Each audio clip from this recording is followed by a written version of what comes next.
But of course, the big game, we've went so long, we haven't even touched on the biggest game this weekend in the SEC, mainly because it went exactly as we all thought it would be. The SEC East showdown in Athens. Georgia takes care of Kentucky 30-13. Kentucky covers with the back door the final seconds of the game, but man, Georgia's who we thought they were.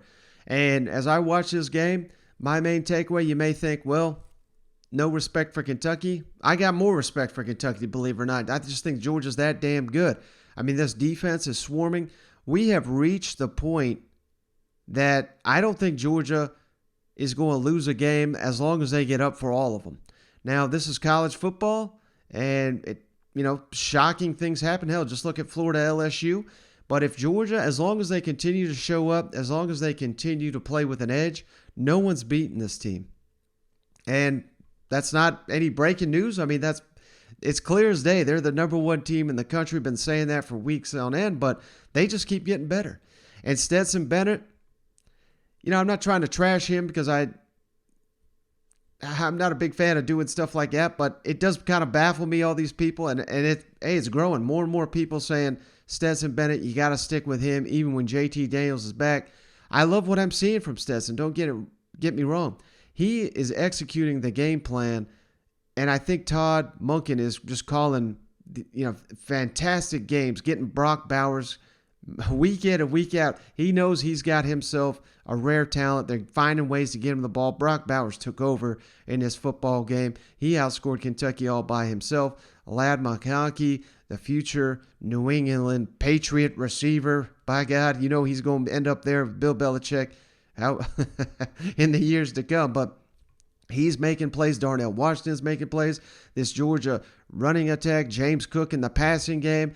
I mean, they are just hitting all the buttons against a Kentucky defense that, no slouches of their own. They're one of the better units in the SEC, yet they stood almost no chance against these Georgia Bulldogs. And the story of the game, first down.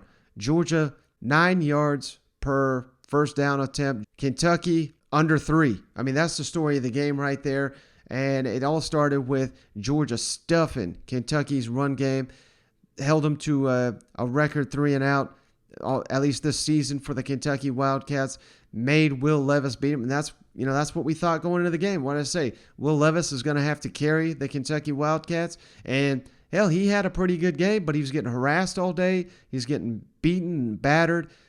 Kentucky's blockers could not hold up, and as good as Will Levis played, I mean, he needed a Joe Burrow type performance, and they didn't get anything close to that in this one. Kentucky, clearly the second best team in the SEC East at this time. And again, I got more respect for Kentucky. They went down into Athens. They challenged the beast of the East, beast of the nation, in my opinion. And they didn't go quite toe-to-toe with them because no one can. But hell, they looked a hell of a lot better than the Arkansas Razorbacks did in their attempt. So, hey, tip your cap to Mark Stoops and company, but they just got beaten by the better team in a hostile environment. And it is what it is. But these Georgia Bulldogs rolling into a matchup with the Florida Gators. They'll have 2 weeks to prepare while Dan Mullen and company picking up the pieces. I mean, this is, again, as long as Georgia doesn't overlook the Florida Gators, you got to love their odds in this one. And who knows? I mean, crazier things can happen, but Kirby can really, really tighten the screws, so to speak, on old Dan Mullen, his buddy Dan, there in Gainesville. And I think the fact that Georgia lost to Florida last season is going to give the Bulldogs all the motivation they need heading into that matchup. Yeah. Kirby, can a defensive player win the Heisman? And you've got so many good ones. Is there one that you all could promote? I don't know the answer to that. I would probably have said before the season that's impossible because statistics lead you to believe that it's always going to be an offensive player. In terms of numbers they put up, I thought it was amazing last year that a receiver won it. I never thought that would happen again. I thought it would be a quarterback's world because that's the world we live in and play in. But I certainly think that when you look at the draft, people see it different. Like what is the Heisman? Is it the best college football player? Is it the most dominant? Is it the most valuable? You can go through all these different things in terms of that, and we don't really care. We let you guys decide that, and I respect it, but it's not something that we look for. And I'll be honest with you, the guys on our team are so bought into their roles. And as long as they do that, we'll keep getting better. You know, my biggest fear is guys worrying about things like that and not the total team success. What has stood out to you about the defense's performance over these first 7? I mean, it's so much. I mean, the numbers are kind of staggering when you go down the list, but what to you has stood out about this defense? The buy-in. You know, there's no selfishness. They buy in. Probably the other thing that stood out is the way they practice. My favorite part of the day is when you go into a meeting and all the kids start saying, "Give me a nugget. Give me a nugget, coach. Give me a nugget." They want Dan and Schumann and Muschamp and Adai and Trey Scott to give them a nugget. A nugget is a note that might help me in the game. You know, they boot to their left 10 more times than they boot to their right. That's a nugget.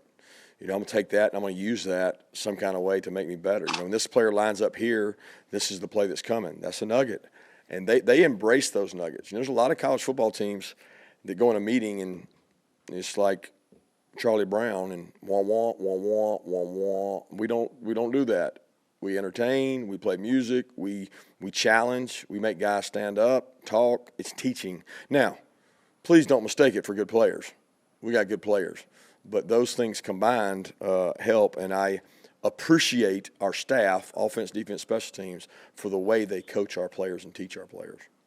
Kirby, y'all stopped Kentucky's run game today and forced them to be one-dimensional. How important was that for success on defense?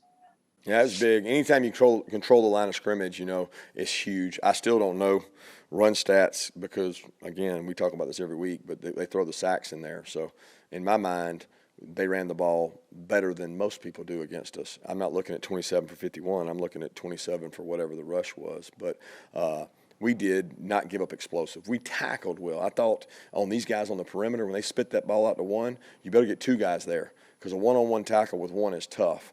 We controlled him. You know, 50% of his touches so far this year were explosive plays.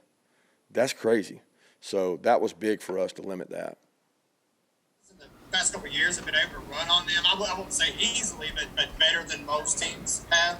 You know, what was the biggest difference tonight, you think, and you know, they've been able to contain it better? Yeah, it was disappointing to not be effective at all in the run game, and I think they have a lot to do with it. They are as good as I've seen them, and you know, they know we want to run the football, and we want to have that balance, and they've got some difference makers at all levels. So again, I think you have to credit them, and there's things we need to do better, that we can do better and will do better. Larry Vaughn. Hey, Mark, your defense has been so good at not giving up big plays. I think Georgia had 10 plays of 20 or more yards. Is that just you credit them, or did you guys just not have a good day defensively? Both.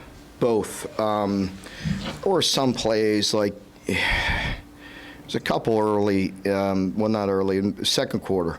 And, you know, this is, you know, with the type of explosive backs they have, if you're not precise, then they're gonna make you pay. And, you know, we have one where we get one guy scraping a little too wide, a safety coming scot-free clean.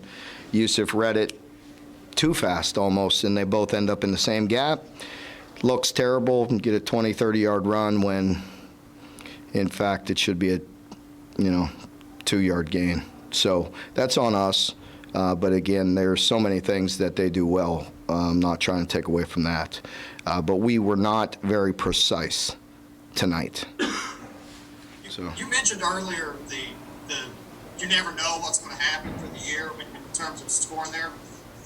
How much are you kind of thinking a little bit about, you know, what this team, you know, can do, you know, win 10, 11 games and maybe still be in that conversation, you know, for the playoff? Our team knows that we have a good football team, and you know, we have to get back and have good practices. We can't get too far ahead of us.